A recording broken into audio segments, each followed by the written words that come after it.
Okay, good afternoon. Buenas tardes. Bienvenidos a esta sesión de la sexta conferencia conjunta de investigación sobre organización y reducción de la pobreza del Banco Mundial, el BID, el IGC. Esta sesión es sobre mudarse a la oportunidad en el mundo en desarrollo. Yo he visto yo pensé que vería muchas referencias a este programa en Estados Unidos, pero no lo he visto en la presentación, así que supongo que ya nos explicará el por qué. Es un placer estar aquí en la avenida Pensilvania para hablar acerca de los beneficios de la migración. Es un tema de mucha importancia e interés para este vecindario. Es un placer estar reunido por este panel tan fantástico. Leah Buston, profesora de Economía de Princeton, hará el discurso principal. Ella es investigadora y lidera el Programa de Desarrollo Económico de las Américas. Y luego contaremos con tres distinguidas panelistas que harán comentarios sobre su presentación y brindarán sus propias perspectivas. Ingrid Gould Ellen es profesora de Política Urbana y Planificación en la Escuela de Grado de Servicio Público en la Universidad de Nueva York. También dirige el Centro Furman de la universidad. Sumilia Guliani es líder de Programa para Infraestructura y Desarrollo Sostenible en India. Es nuestra participante del Banco Mundial en el panel. Ha tenido una distinguida carrera aquí con nosotros. Y luego contamos con Nora Libertún de Turén. Es una especialista principal en desarrollo urbano y sector de vivienda en el BID, donde lidera la agenda de conocimiento e investigación. Muchas gracias por estar aquí. Lía, tiene la palabra. Muchas gracias, Chico, por esa presentación. Gracias a Juan Pablo también por la invitación, por unírmeles hoy. Yo no soy una economista del desarrollo, soy historiadora económica y me concentro en los Estados Unidos. Yo diría que Estados Unidos nos ofrece un marco interesante, o al menos una analogía para los países en desarrollo de hoy. En tal sentido, preparé estos comentarios. El tema es mudarse hacia la oportunidad en el mundo en desarrollo, es decir, la migración interna en los países en desarrollo en general se da de zonas rurales a urbanas, pero no exclusivamente en este sentido. Me interesó este tema, una presentación de Michael Clemens de la Comunidad de Desarrollo aquí en DC, que dijo que la inmigración podría considerarse como una política de desarrollo, en el sentido de que simplemente mudándonos de un país de bajos a altos ingresos, los inmigrantes tienen la posibilidad de aumentar sus utilidades, sus salarios 3 o 4 veces. Él dijo que con las restricciones a la inmigración estamos dejando billones y billones de dólares a un lado.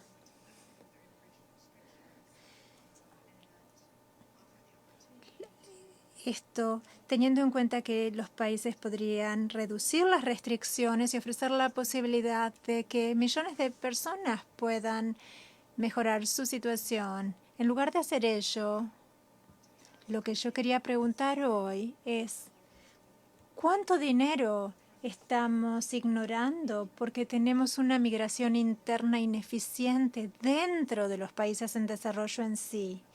Este es un sitio donde posiblemente tenemos más espacio para políticas. Me gustaría preguntar, ¿son muy pocas las personas que se mudan de zonas rurales a urbanas hoy? ¿Las personas están atrapadas en las ciudades equivocadas? ¿Y podemos utilizar las políticas para ayudar a las personas a pasar a mejores ubicaciones? ¿Cómo sabemos que tal vez tenemos una migración interna ineficiente? Una manera de evaluar la idea de una migración ineficientemente baja consiste en ver que hay tasas de movilidad relativamente bajas en los países en desarrollo, pese a las grandes brechas salariales entre distintos sitios.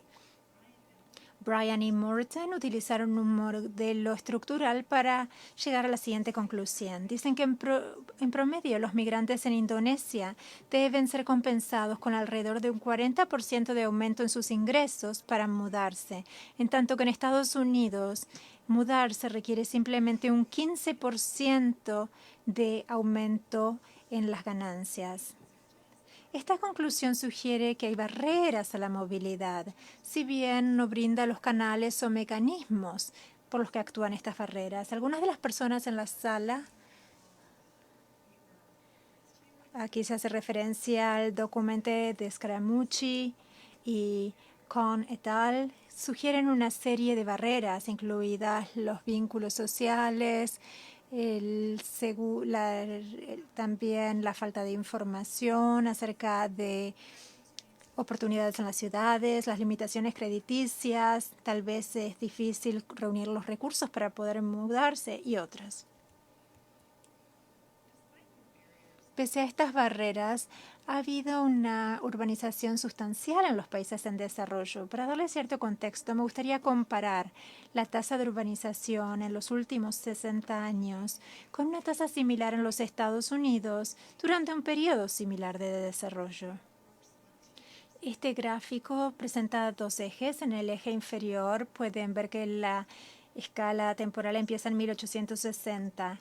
En el eje superior comienza en 1960. Elegí estos dos periodos para ver la tasa de urbanización en Estados Unidos. Fue similar con la tasa en los países de ingresos medios y bajos. En este periodo, el 20% de los residentes en el mundo en desarrollo vivían en zonas rurales, similarmente a Estados Unidos, y aumentaron de manera similar, llegando a casi al 50%. Esta métrica sugiere que la migración interna está avanzando con determinado ritmo.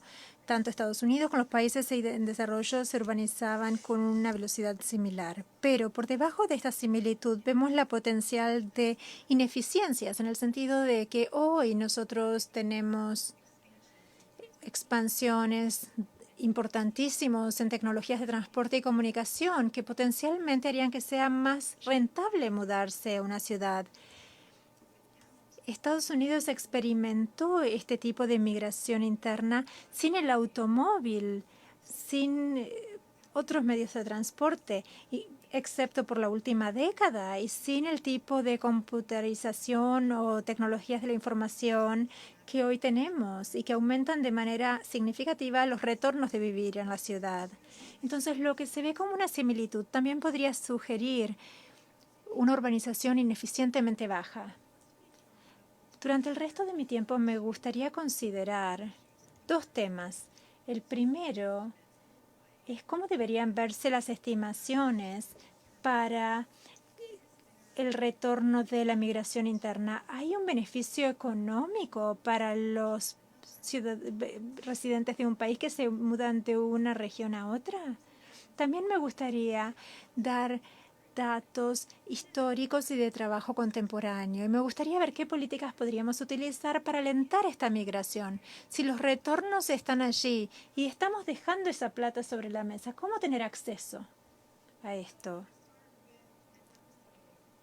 Empecemos con un episodio en el que yo trabajé bastante, que es la migración de zonas rurales del sur de los Estados Unidos a áreas industriales del norte y el oeste. Esta migración ocurrió durante un periodo de 60 años, de 1910 a 1970.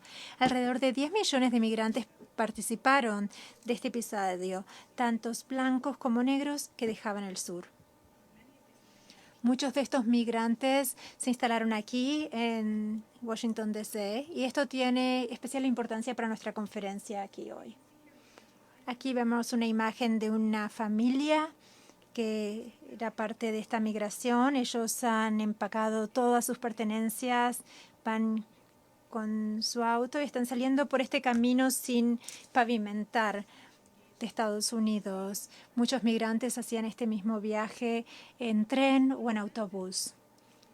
¿Cuáles fueron los beneficios de participar de esta migración de zonas rurales urbanas en Estados Unidos en ese momento? Yo me hice esta pregunta de manera simple y luego con un enfoque empírico más complicado. En primer lugar, tomé a todas las personas del censo que informaron haber nacido en el sur. Luego los vemos durante su adultez. Algunos de ellos se habían mudado al norte o al oeste y otros se habían quedado en el sur. Y comparamos lo que ganaban, quienes se quedaron y quienes migraron. Lo que uno observa allí se ve ilustrado en las columnas negras en el gráfico. Para migrantes negros a la izquierda y blancos a la derecha. Ustedes pueden ver que los hombres que nacieron en el sur, que vivían en otra parte del país durante su adultez, habían duplicado sus ingresos. Una inquietud cuando calculamos el retorno para la migración es quién elige mudarse. ¿Son los más talentosos, los más empresariales? Para abordar esa selección de manera parcial, yo comparé a hermanos que vivían en el mismo hogar durante la niñez, cuando uno se quedó en el sur y el otro se mudó al norte.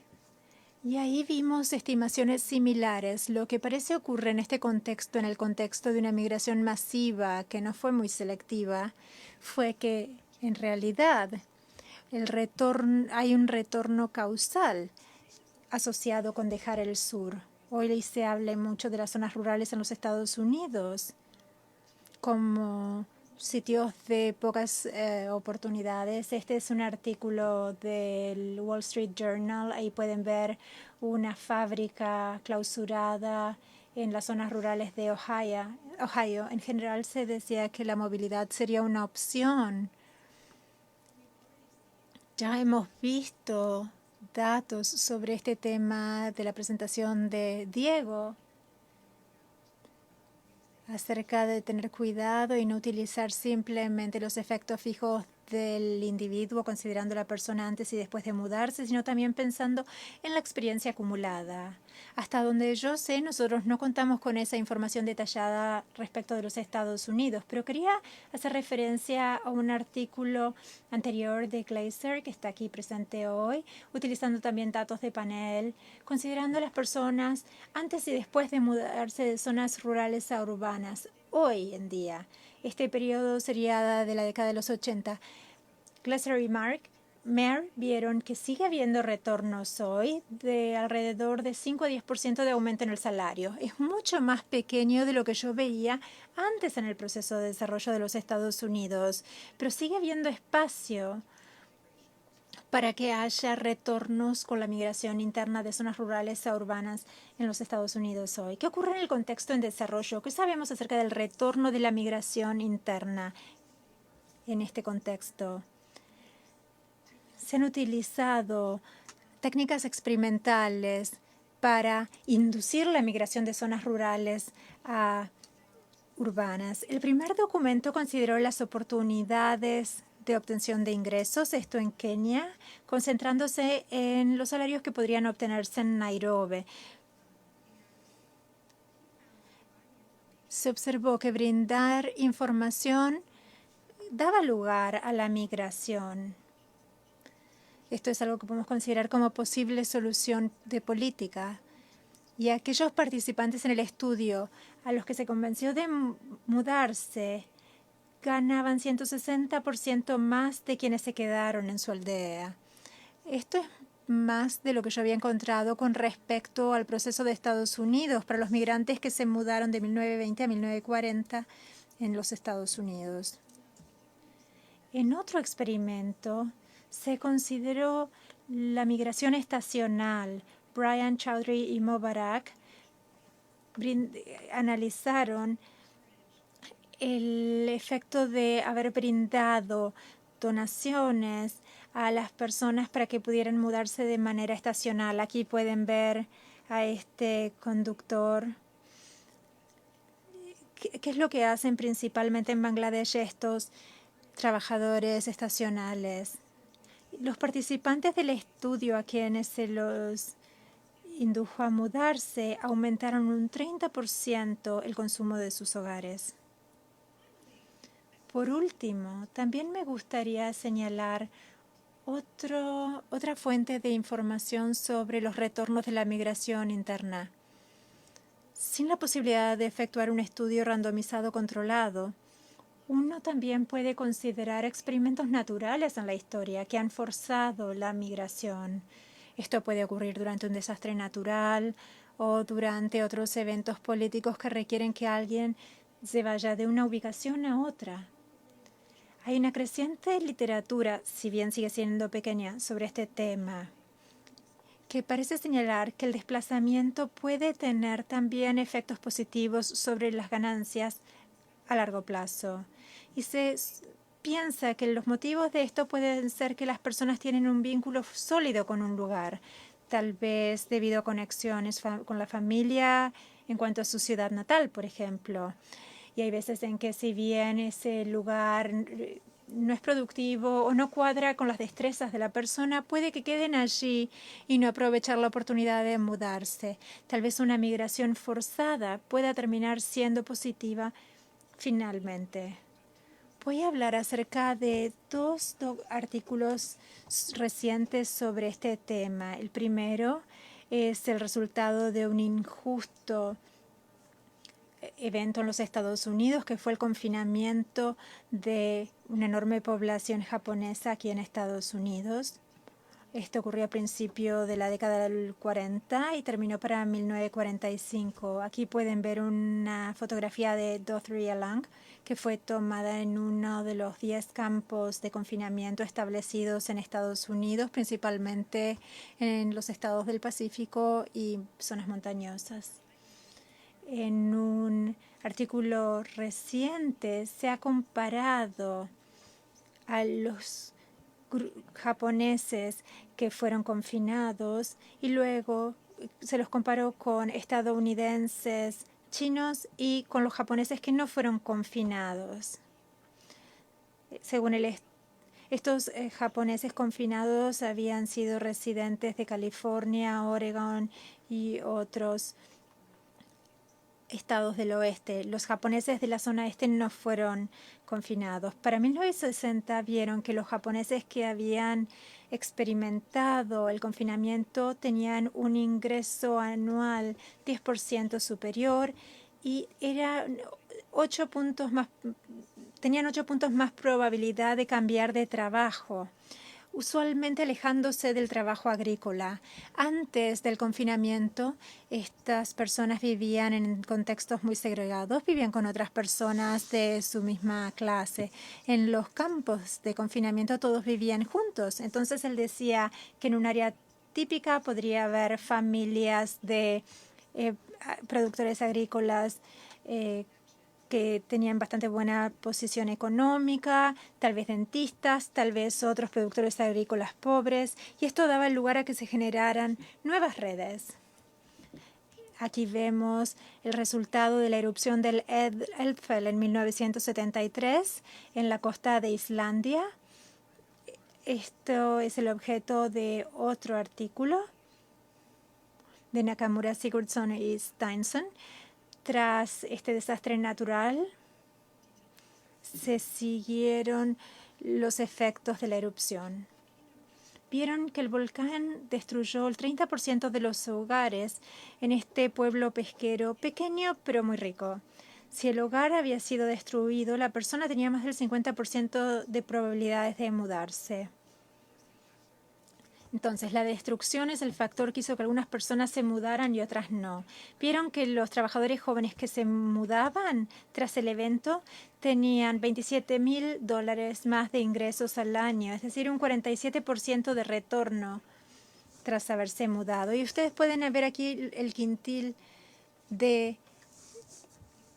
los ingresos y pueden ver que aumentaron en casi 50% sus ingresos, pero hay un pequeño grupo en el 10% superior que tuvo retornos muy, muy elevados por la migración. Y esta es migración, alejándose de un área rica, pero que dependía de los recursos naturales y que no tenía muchas oportunidades para trabajos de tipo administrativo, urbanos. Entonces, la distribución de el cambio en los ingresos sugiere un descalce entre las destrezas y las posibilidades en el lugar. Creo que los datos señalan que la migración interna, si bien no genera el tipo de retornos que uno podría esperar de los cruces internacionales de fronteras, también presenta potenciales económicos muy importantes. Podríamos pensar en la migración interna como una política de desarrollo. ¿Cómo influir en la migración? Voy a hablar de 3 opciones. La primera son los programas de reubicación generalizados del gobierno. Voy a hablar de esta opción porque deberíamos reconocida que se la haya intentado utilizar muchas veces en el pasado. Los gobiernos han evaluado estos programas y los estudios que presentan estos casos realmente advierten acerca de los problemas que pueden llegar cuando se hace este tipo de reubicaciones. Luego tenemos estos pequeños empujoncitos para alentar a alguien a mudarse. Y luego voy a hablar acerca de la idea de eliminar barreras institucionales al movimiento. Hay algo de trabajo nuevo sobre esta posibilidad en el contexto de los países en desarrollo. Creo que este podría ser una nueva área de investigación muy fructífera. En cuanto a las reubicaciones generalizadas, hay una serie de inquietudes que deseo señalar desde el comienzo. En primer lugar, estos programas tan amplios tal vez requieran coerción para poder tener éxito o grandes pagos para que grandes cantidades de personas se mudan. Esto genera tensión. Yo empecé la conversación diciendo que tal vez las personas están ubicadas en un sitio ineficiente. En ese caso, darles algo de asistencia podría ser suficiente para alentarlos a pasar de una ubicación a otra. Tal vez eso sea cierto en el caso de los hogares que están indecisos entre irse o no, pero si tenemos una gran cantidad de hogares que no desean hacerlo, eso podría requerir enormes pagos y eso es lo que termina ocurriendo con algunas de las políticas que se han estudiado. Además, la toma de decisiones centralizada acerca del destino de elección ignora elementos que estas familias sí podrían considerar, como que haya un buen que tengan redes comunitarias que puedan facilitar la integración o que tengan las aptitudes necesarias. Esto significa que puede haber efectos negativos. Vamos a hablar acerca de algunos programas. Primero tenemos el programa de transmigración de Indonesia. Esto empezó con el reino colonial holandés en el siglo XIX y que luego fue actualizado y que llegó a su pico entre 1979 y 1984. Para llevar a gente, dejaba algunas de las islas más lejanas. Esto fue empezado por un cuarteto de economistas. Esto fue analizado, por estos 4 economistas. Ellos informaron que el 82% de los participantes informaron haber tenido un ingreso igual o superior tras la migración. Pero era esencial que hubiera una buena conexión entre sus destrezas y las destrezas necesarias en el área al que irían. Aquellos que fueron a áreas que funcionaban en este sentido tuvieron muchos mejores resultados. Ellos dijeron que un aumento en la desviación estándar de 1 en la similitud agroclimática estaba asociado con un 20% de aumentos en la productividad y 2 puntos porcentuales de aumento en la luz durante la noche, lo que significa un 10% de ingresos superiores. Otro programa de este tipo es algo que los economistas del desarrollo tal vez no consideren a menudo, pero es una política que sigue utilizándose en algunos países nórdicos y países del norte de Europa, que es la política de asignación de refugiados en Suecia y en Dinamarca, que también se utiliza en los Países Bajos y otros. Este programa comenzó en la década de los 80 con la migración que empezó a acelerarse de Oriente Medio hacia la región. Todos los migrantes estaban instalándose en Copenhague y en Estocolmo, y estos vecindarios estaban tornándose superpoblados. Por eso empezaron a asignarlos a otras áreas. Los economistas han estudiado estos programas, pero a partir del análisis de estas ubicaciones han visto que se te asigne a un sitio con otros de tu propia comunidad es algo importante. Esto es algo que los gobiernos no tuvieron en cuenta. Les voy a dar un panorama de 3 estudios de este tipo. Los dos a la izquierda consideran las ganancias y el tercero considera los logros académicos de los estudiantes. Cada uno de los artículos considera las ubicaciones y empieza con el sitio donde los inmigrantes vivían y comparaba a los inmigrantes que vivían en áreas con grandes cantidades de personas de su propio país comparado con gente que no era de su país. Quienes viven en un sitio más aislado con gente de su propio grupo ganaban menos. Aquí pueden ver la desviación estándar de 1. Esto se ve en negro por debajo de la línea. Pero si tomamos las ubicaciones asignadas y vemos a dónde van las personas, los inmigrantes que fueron a áreas con otros de sus propias comunidades ganaban mucho más. Lo que aprendemos de esto es que los inmigrantes que necesitan más ayuda son aquellos que deciden vivir en un determinado lugar. Si consideramos solamente la asignación aleatoria de estos dos países, podemos ver que vivir con alguien de nuestra propia comunidad es muy bueno para las ganancias. Ellos decidieron. Entonces, tal vez esto nos haga pensar que debemos pensar en reubicar a nuestras personas, pero debemos tener en cuenta las destrezas de las personas y estas redes comunitarias, porque si no lo hacemos, el programa puede dar malos resultados. Me gustaría presentarles parte de mi propio trabajo sobre este tema. Un programa que yo creo se encuentra entre la reubicación y la toma de decisiones centralizada y estos empujoncitos, que es lo que permiten que las personas tomen su propia decisión. Este programa se llamó la Oficina de Remoción Industrial. Este era un programa para ayudarse a sí mismos, generado por la comunidad judía en la ciudad de Nueva York, con un enfoque similar. En el área judía de la ciudad, ustedes pueden ver la calle Orchard, una de las calles en este barrio, estaba superpoblada. Las condiciones sanitarias eran malas, había pocas oportunidades de trabajo, mucha competencia. Entonces se pensó reubicar a esas personas, sacarlas de Nueva York, llevarlas a 200 otras ciudades y pueblos del país. Y el programa se valía del sistema del empujoncito, se les cubría el costo del billete del tren y un pequeño estipendio inicial durante un mes para que pudieran encontrar un lugar donde vivir y un empleo. Pero también era un programa con toma de decisiones centralizada. La persona no podía elegir el sitio a donde se mudaba, le asignaban una ciudad, Denver, Los Ángeles, y se les daba el pasaje a esa ciudad.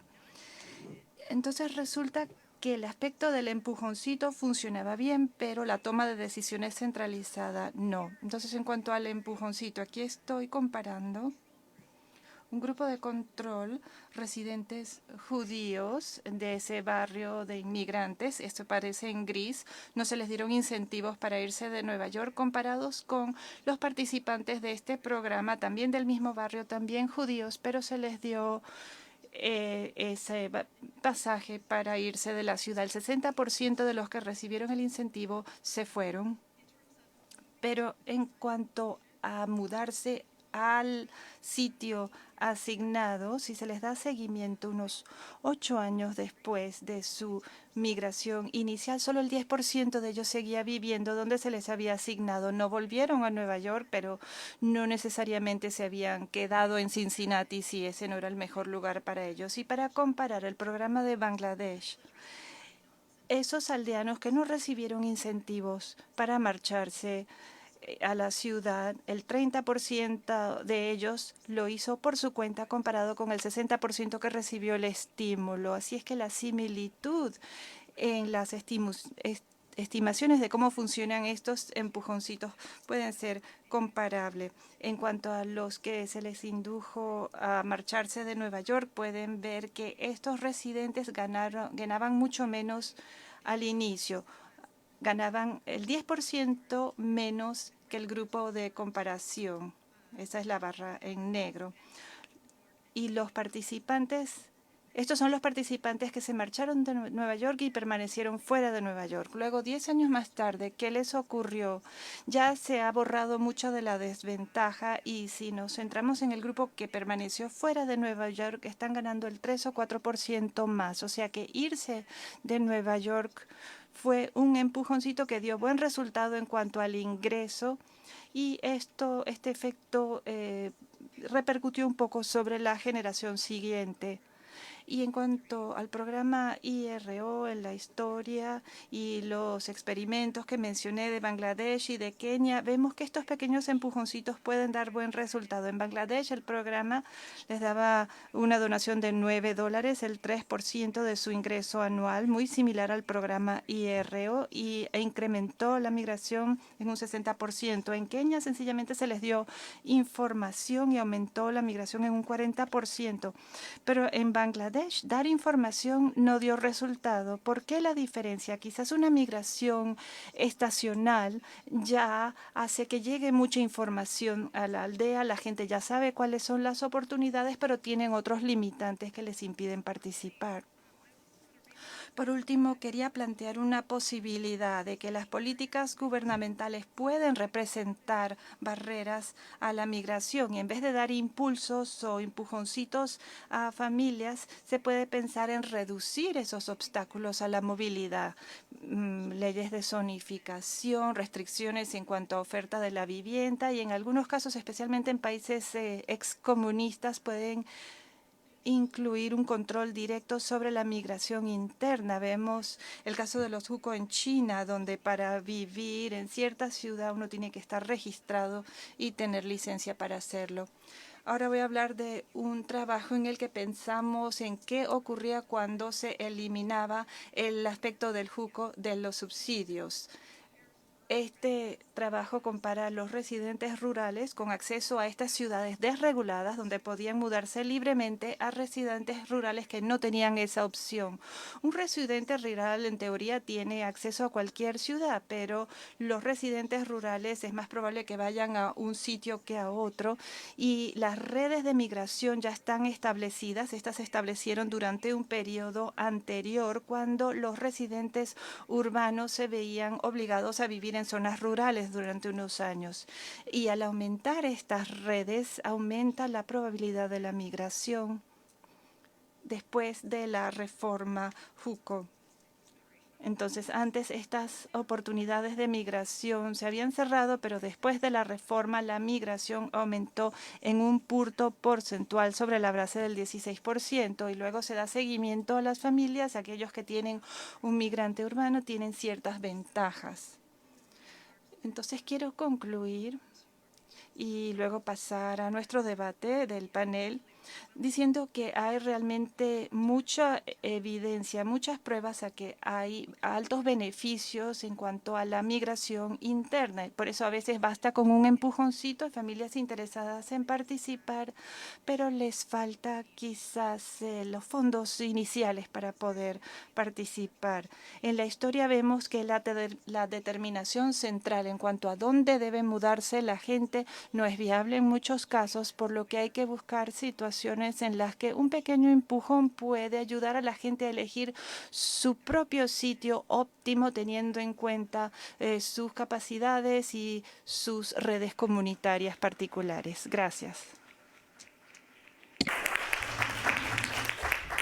Thank you very much, Leah, for that.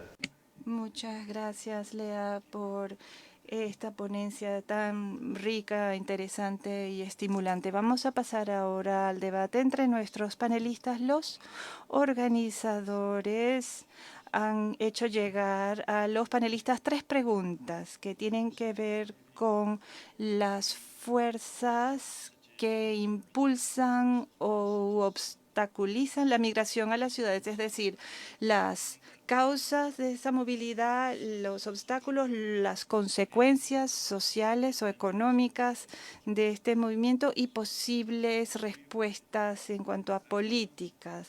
Tenemos esas preguntas aquí de trasfondo como manera de plantearse el tema y en ese contexto les pedimos un comentario sobre lo que dijo Lía o sus propias perspectivas sobre estos temas. Y he pedido a los panelistas que hablen por un máximo de 5 minutos. Si ya se aproximan a los 5 minutos les voy a avisar.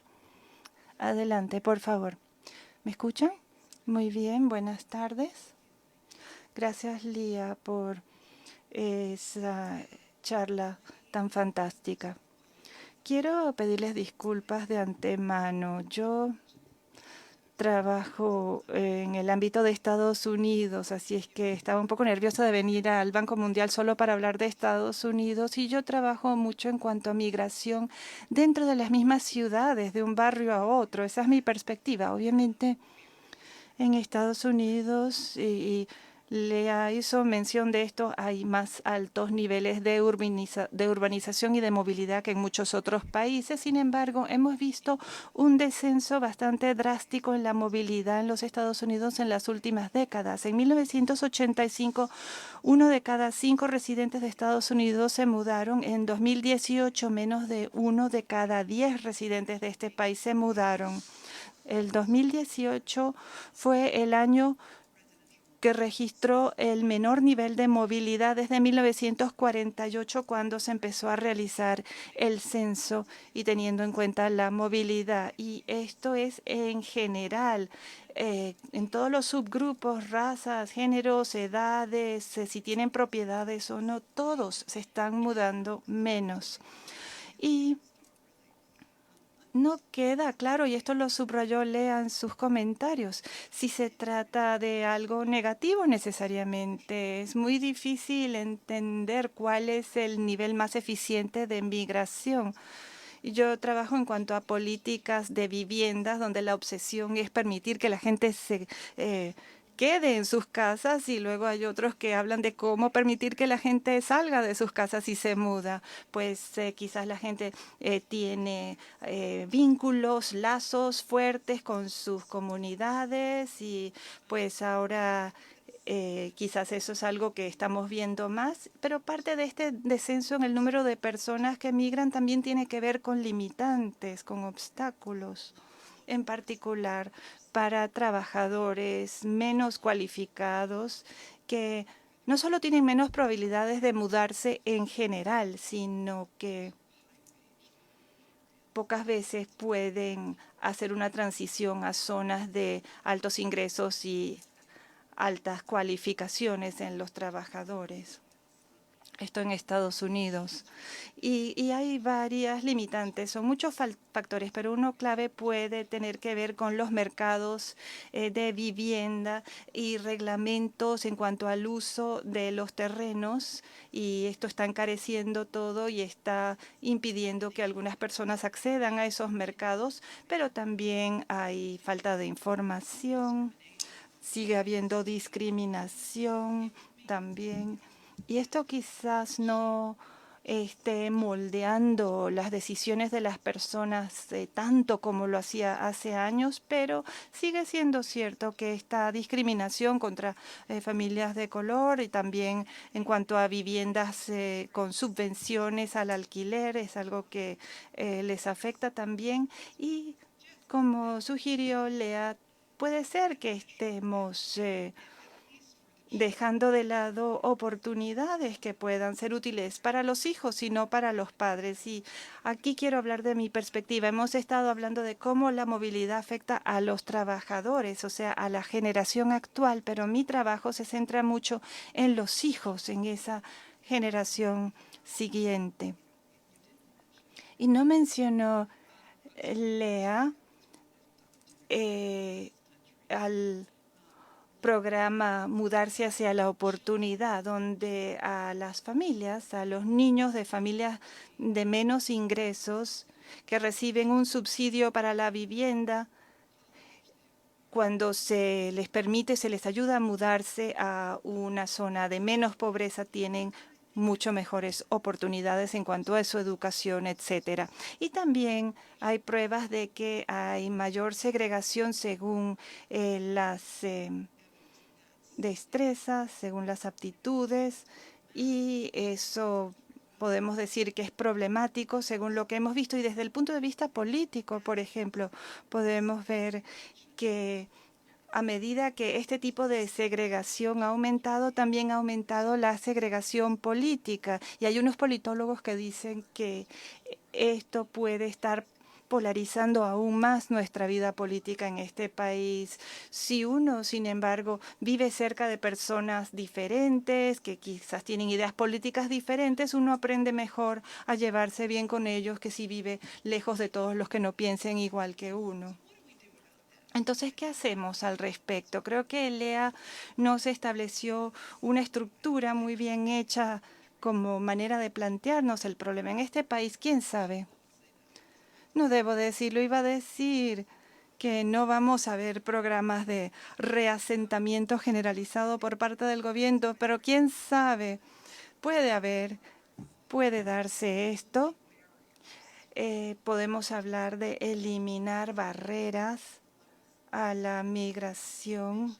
Podemos ofrecer información y luego podemos ofrecer incentivos también. Y creo que eliminar las barreras a la movilidad y a la integración, combatir la discriminación y trabajar para reducir esas zonas exclusivas, eso todo va a ser clave y creo que va a ser también algo eficiente si podemos ofrecer información para que la gente pueda tener en cuenta distintas zonas donde vivir. Y la clave son los incentivos y aquí de lo que se trata es cuál es el precio de esos incentivos. Si sabemos que los niños que se crían en zonas de menor pobreza les va mejor en su vida, eso es una cosa, pero si les decimos que el costo de permitir que esa familia se mude a una zona de mayores ingresos es 5 veces el costo que darles una mejor vivienda en la misma zona, pues hay que pensarlo, pero debe haber algún nivel de subsidio. Tenemos que estar dispuestos a pagar algún nivel de subvención para ayudar a esa familia a mudarse a una zona de mayores ingresos que ofrezca mejores recursos y oportunidades a sus hijos. Gracias. Antes de pasar a Nora, quería decir que quiero darle a Lea la oportunidad de responder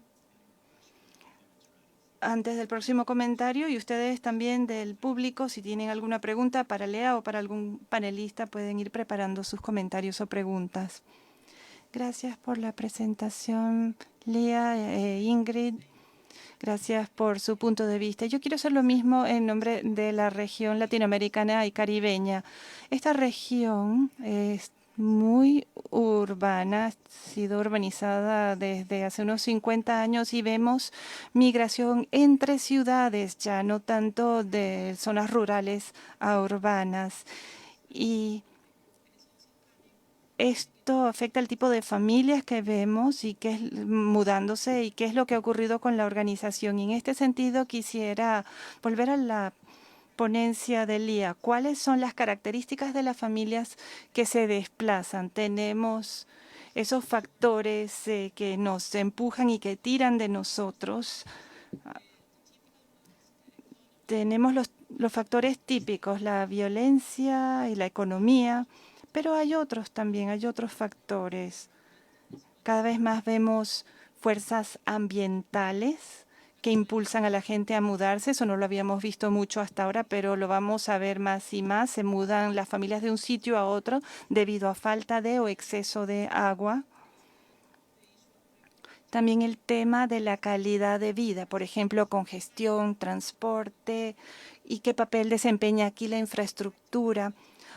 Otro tema que quisiera mencionar es la composición de las familias. Lo que vemos en la región, especialmente en los últimos 20 años, es que no solo tenemos una mayor proporción de la población que llega a la tercera edad y familias más pequeñas a la vez, sino además más familias encabezadas por mujeres. Y esas familias tienen prioridades diferentes a la hora de elegir el lugar a donde van.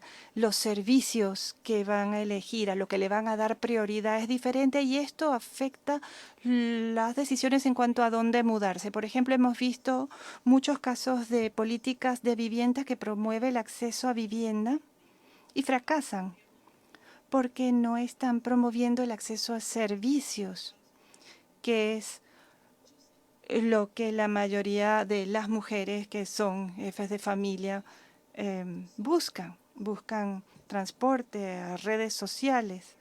Entonces hay que considerar cuál es el obstáculo y para quién representa un obstáculo.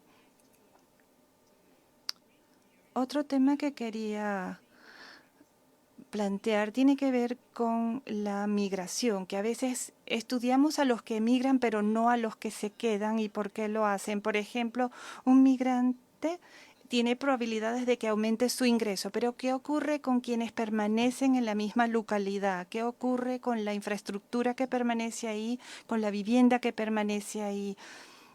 Y lo menciono porque lo que hemos visto en muchos países latinoamericanos, Argentina, por ejemplo, pero también Brasil, incluso Chile, Colombia, México, es una mayor concentración poblacional en menos sitios.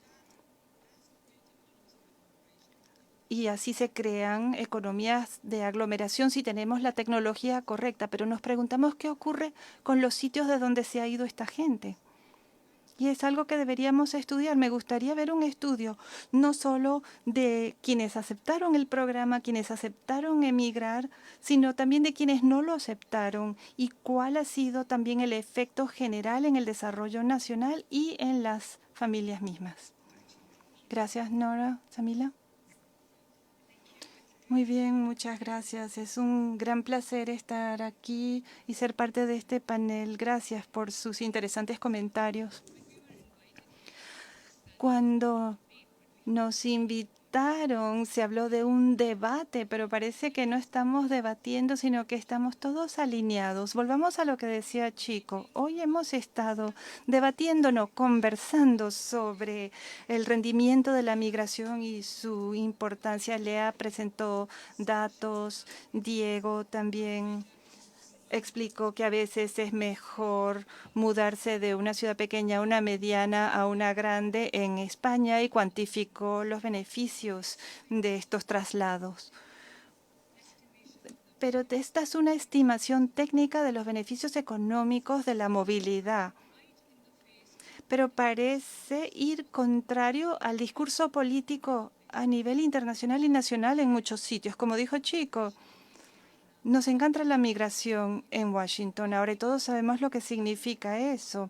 Y aunque hoy el tema es la migración interna en los países, en parte ese discurso no es tan diferente. Yo soy india, pero llevo muchos años fuera de la India, más de 25 años, y ahora he vuelto después de todo este tiempo a trabajar sobre el tema de la India. Entonces, la migración interna en la India es un país de 1,3 mil millones de personas. Entonces, Uttar Pradesh es el estado más grande, tiene una población un poco mayor que la de Brasil. Hay barreras lingüísticas, culturales, el transporte no es fantástico, está mejorando, pero no es tan bueno. O sea, hay muchos obstáculos y hay un discurso político también que tenemos que entender. Y a lo que voy es a que creo que todos aquí estamos de acuerdo en que hay ciertos beneficios vinculados a la migración y muchas veces esos beneficios se superan los costos, pero no vemos tanta migración, en parte por razones políticas, sociales o quizás por razones como falta de información sencillamente. Entonces quería colocar ese primer tema sobre la mesa. Lo segundo que quería tocar tiene que ver con lo que hacemos muchos, de concentrarnos en particulares y en familias. cómo lograr que una persona o una familia se mude con información, con un empujoncito. Pero creo que todos debemos pensar también en las instituciones que crean esas barreras o que facilitan, por otra parte, la reducción de esas barreras. Y Lea se refirió a un trabajo de Cohn y otros de 2017 que se refiere a la India, pero utiliza datos del censo del 2001, porque India acaba de publicar los datos de 2011. Entonces, si estamos hablando de 2001, no son datos muy nuevos. Y ellos encontraron barreras invisibles que seguían exactamente los límites de los estados, o sea, las fronteras de los estados. Entonces, si uno está en dos distritos contiguos, la probabilidad de mudarse es 50% mayor que si estamos en dos distritos divididos por una frontera estadual. Y el argumento de ellos es que esto es debido a que los beneficios sociales, las prestaciones sociales van con cada estado y no se pueden transferir fácilmente de un estado a otro. Y otras investigaciones lo ven también desde una perspectiva más política. Y vemos que las políticas de contratación de los gobiernos y de las empresas incluso tienen una preferencia por su propia gente, la gente de su estado o de su zona. Yo estoy a cargo de distintos proyectos en distintos sectores y estábamos viendo uno de seguridad en caso de represas y es un proyecto que está tardando mucho en implementarse y hemos hablado con el equipo preguntándoles por qué tanta lentitud y nos dicen en este estado solo hay 2 empresas que hacen la labor que puede ayudar a mejorar la seguridad, entonces tienen que hacer un lugar primero y después el otro.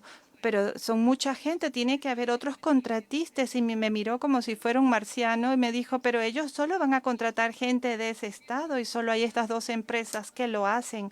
Ellos hacen cosas para impedir que otras personas en ese estado funden empresas capaces de hacer lo mismo. Entonces, tiene que ver con la manera de contratar personal, de adjudicar contratos. Hay un sesgo bastante claro que favorece a las personas de ese mismo estado. Entonces son barreras institucionales. Tenemos también políticas de los estados, programas de los estados, tarjetas de prestaciones. Otro argumento de un trabajo realizado este año no recuerdo el nombre del autor, pero en todo caso ellos mencionaban que la descentralización política ha llevado a un enfoque mayor en brindar beneficios y favores a la población local, como se la defina, y excluir a los que no sean de ahí, o excluir a quienes no sean de ahí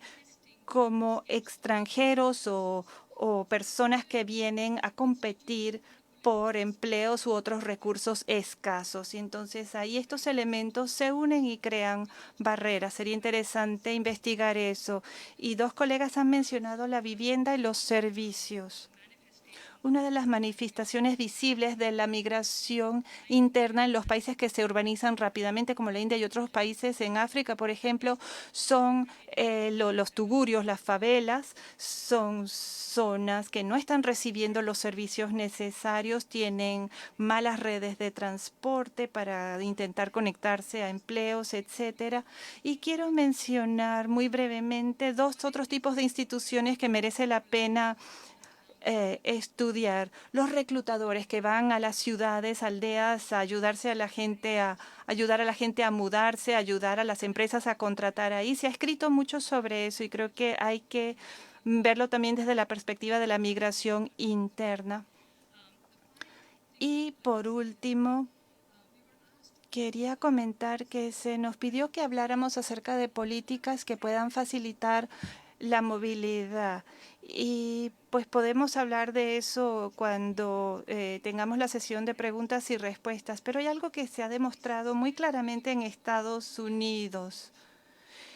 Pero puede ser más bien una solución apta para Estados Unidos. A lo que voy es a que si comparamos barriadas, segregadas, con malos servicios en Estados Unidos, con algo similar en la India o en Kenia. Puede haber soluciones diferentes, como mejor conectividad con la ciudad, mejores vías de transporte, y no solo darles algún incentivo económico para que se muden. Entonces, a medida que va desarrollándose la infraestructura en estas ciudades, tenemos que tener disposiciones de desarrollo de infraestructura inclusiva, en vez de estar sacando a la gente necesariamente de sus barrios. Bien, lo dejo hasta ahí y espero que podamos hablar más del tema en el debate. Es cierto que no ha habido muchos desacuerdos muy fuertes, pero sí en el panel, pero sí ha habido distintas perspectivas en cuanto a temas y desde perspectivas regionales. Quiero darle la palabra a Lía, pero antes de hacerlo, aquí abusando de mi posición, quiero plantear formular tres preguntas mías, por curiosidad mía. Es la pequeña recompensa que tengo por hacer este trabajo de moderador. Son preguntas sencillamente que se me ocurrieron al escuchar a estos comentarios tan interesantes sobre la migración y en qué beneficios ha redundado. Estos trabajos, ¿en qué medida han controlado por factores espaciales y otros, que es algo tan importante en cuanto a costos de vivienda y otros en el mundo en desarrollo? Y creo que Ingrid mencionó Estados Unidos y el Departamento de Vivienda y Desarrollo Urbano, que tiene un programa para ayudar a la migración.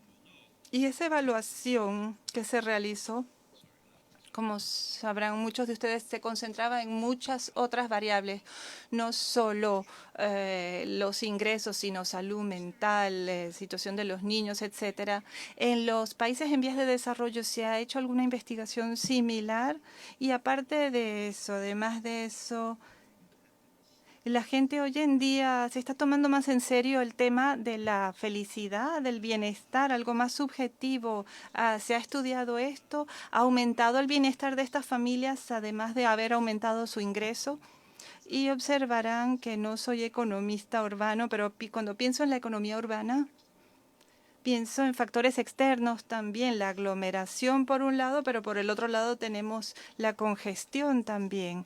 Entonces, los beneficios privados a nivel particular bastan para contrarrestar los problemas de la aglomeración. Quizás algunos dirían que hay externalidades negativas muy fuertes a la hora de mudar personas de Estocolmo a pequeñas aldeas en Suecia o mover a personas de zonas rurales a barriadas donde no hay servicios sanitarios de calidad. Entonces es muy difícil, entiendo yo, hacer esa estimación, pero ¿en qué medida se ha estudiado esta dimensión? Lea, no sientas que tienes que responder a todas las preguntas, pueden abarcar lo que deseen en estas respuestas y luego pasamos al público. Thanks to everyone for such. Gracias a todos por un debate tan fructífero y por presentar tantos temas. Me gustaría listar algunas cosas que tal vez podríamos analizar en mayor medida con las preguntas de la sala. En primer lugar, el tema que mencionó Ingrid acerca de los niños y los beneficios para la segunda generación. Los beneficios de segunda generación. Hay algunos artículos sobre este tema que consideran esta gran migración del sur. También las consecuencias en cuanto a salud para los migrantes en sí y para sus hijos que nacieron en el norte. Y en ambos casos, los costos para la salud de la migración fueron severos. Si bien las ganancias aumentaron en el norte, esto fue en cierta medida a expensas de la salud. Y ciudades en Estados Unidos que en aquel momento eran especialmente sucias o que eran vulnerables a enfermedades infecciosas, también daban la oportunidad de comprar tabaco y alcohol. Eso también tuvo efectos sobre la salud. También hubo un documento de trabajo que consideró a los niños que crecieron tras la gran migración negra y vieron que para los hombres había habido grandes efectos negativos. Luego consideraron los mecanismos. Volviendo a lo que decía Chico acerca de las externalidades y algunas de las respuestas de los residentes existentes a los influjos, una de las respuestas fue el dedicar dinero a la policía y al encarcelamiento. Otra cosa que me gustaría mencionar más allá de los niños tiene que ver con los comentarios de Nora acerca de las áreas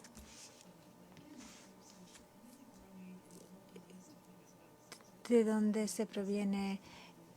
Estamos tratando de ver áreas en que hay nueva investigación. Hasta hace poco, el único trabajo que se hacía tenía que ver con los beneficios salariales.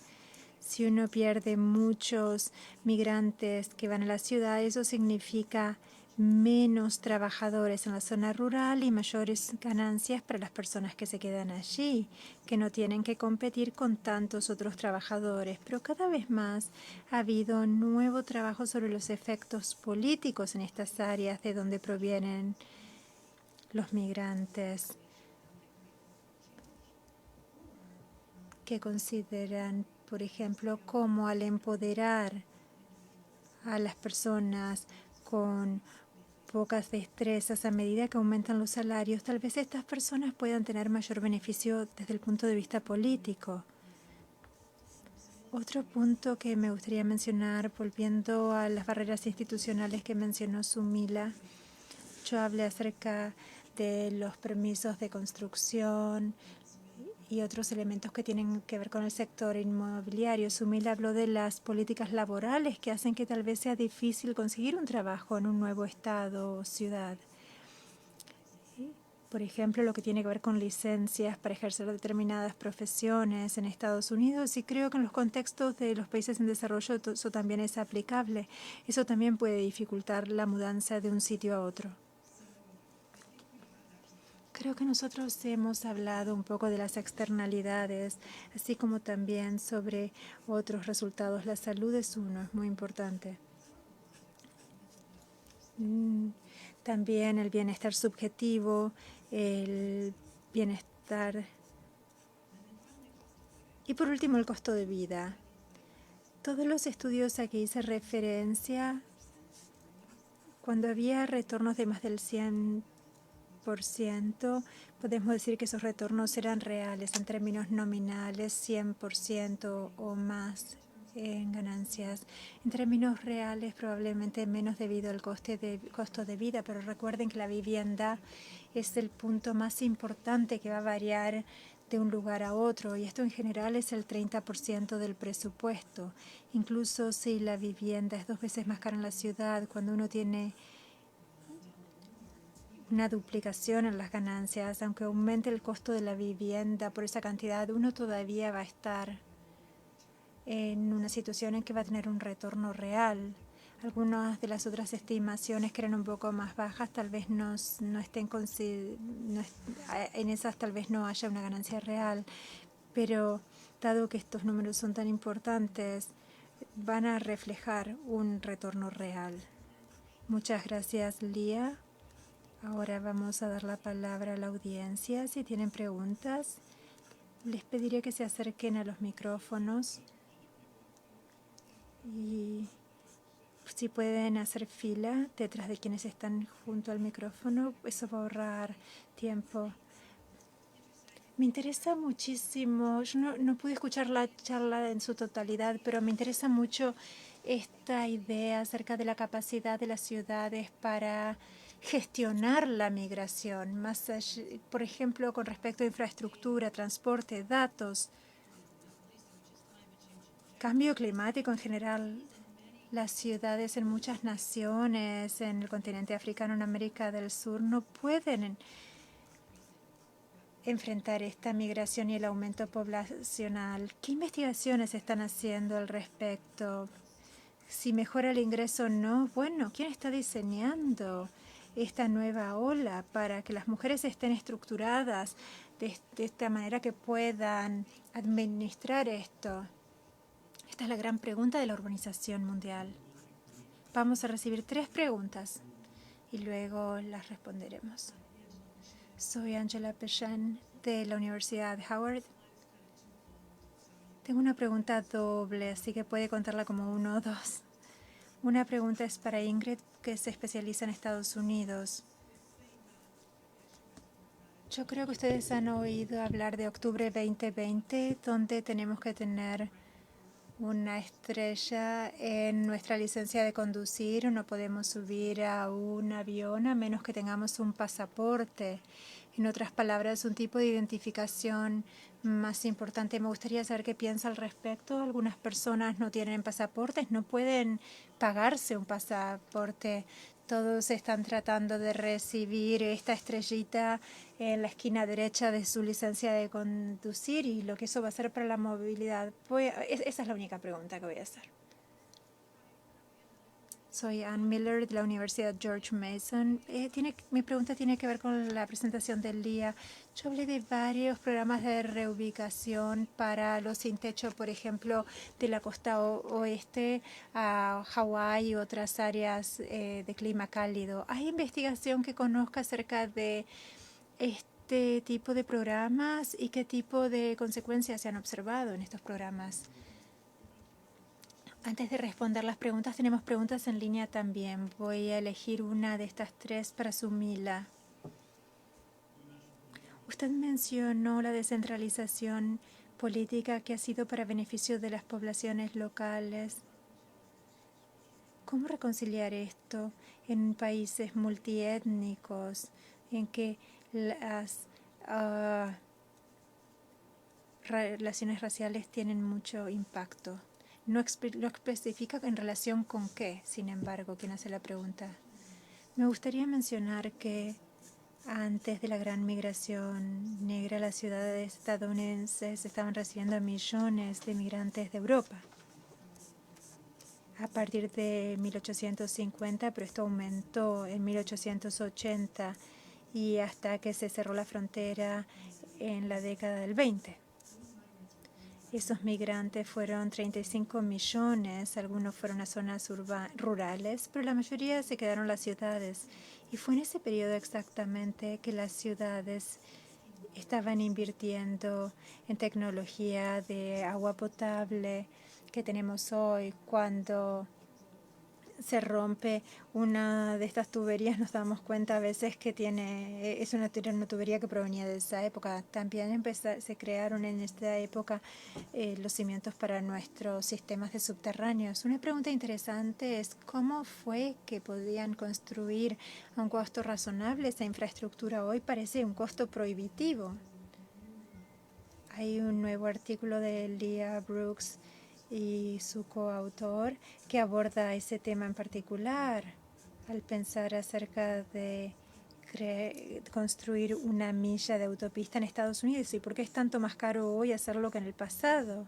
Yo estoy totalmente de acuerdo con la primera pregunta acerca de que las ciudades tendrán que hacer una serie de inversiones, pero la historia sugiere que es posible. Debemos aprender más acerca de cómo hacerlo de manera efectiva en relación al costo y qué tipo de lecciones podemos aprender de ese periodo del pasado. Voy a detenerme ahí. No sé si alguien más desea abordar esa pregunta.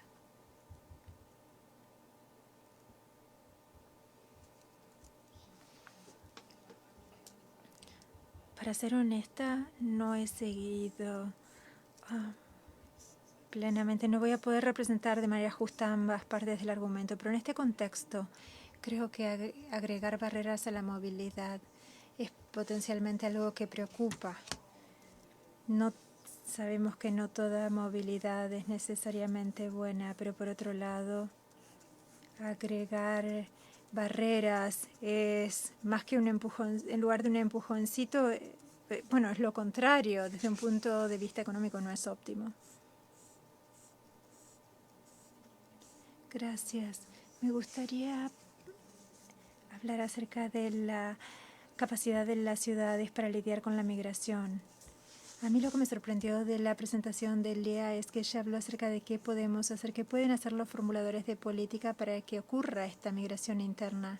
Yo pensaba en la mayoría de los países en desarrollo. Los formuladores piensan, bueno, ¿cómo hacemos que la gente se quede donde está? Porque las ciudades se están convirtiendo en demasiado congestionadas. En uno de los paneles de apertura, yo no estuve ahí, pero tengo entendido, Otto mencionó que durante mucho tiempo se dijo cómo invertir en zonas rurales para que la gente no migre a zonas urbanas. Se ha tratado de hacer eso de manera deliberada. En segundo lugar, creo que hoy las personas entienden que no van a poder frenar este flujo. Están hablando acerca de cómo administrar esta mayor demanda de servicios, vivienda, etcétera. Pero por el momento nadie ha planificado esto de manera suficiente. Estamos realmente corriendo atrás del problema. Nosotros ni siquiera podemos mantenernos a la par. Imagínense la dificultad de planificar para la próxima ola de migrantes. Eso es muy cierto en el sudeste asiático y en el África subsahariana. Vemos que ya es difícil poder dar servicios en estas zonas urbanas congestionadas y esto va a empeorar muchísimo más. Esto también se conecta con el tema ambiental que se mencionó un par de veces. Por un lado, los temas ambientales están creando un impulso cuando hay sequías o cuando se saliniza más la tierra, se perjudican los ingresos agrícolas, la gente piensa en mudarse. Nosotros estamos por ir a Chennai en una semana porque tienen una enorme sequía, pero hace un par de años tuvieron enorme cantidad de inundaciones con muchas muertes. Las áreas rurales están luchando para abordar no solo el tema migratorio, sino también lo que tiene que ver con el fenómeno climático. No hay respuestas fáciles. Tal vez China sea la única nación que se orienta tanto a la planificación que puede hacerlo bien. Creo que los demás países estamos todos luchando. No tenemos idea de cómo enfrentar con esa masa. Me gustaría responder algo sobre la primera pregunta para subrayar dos elementos de la migración a tener en cuenta. Los migrantes tal vez no sean migrantes por siempre. Hemos visto migrantes temporales. Para un sitio, se quedan ahí y regresan o tal vez pasan a otro lado. Y eso es algo a tener en cuenta cuando pensamos en las ciudades. Tal vez no es necesario crear vivienda permanente para todos ellos, porque en el caso de América Latina, por ejemplo, hemos visto a gente de Venezuela que pasa de un país a otro. Y no queda claro para quienes los reciben, ni tampoco para los migrantes en sí, si ese será el sitio final o si luego irán a otro lado. Otra cosa, los migrantes mantienen conexiones con sus lugares de origen. Por ejemplo, en América Latina, los flujos de dinero de los nuevos sitios a donde van estos migrantes han escogido, es algo que también debemos tener en cuenta. Esto nos da un panorama mucho más amplio de lo que significa ser migrante. Muchas gracias. Hay más preguntas en la audiencia. Hubo excelentes preguntas en línea, pero si los economistas no limitan las limitaciones presupuestarias, nadie más lo hará. Únanse para agradecer a Lía y a nuestras otras tres panelistas por esta excelente sesión.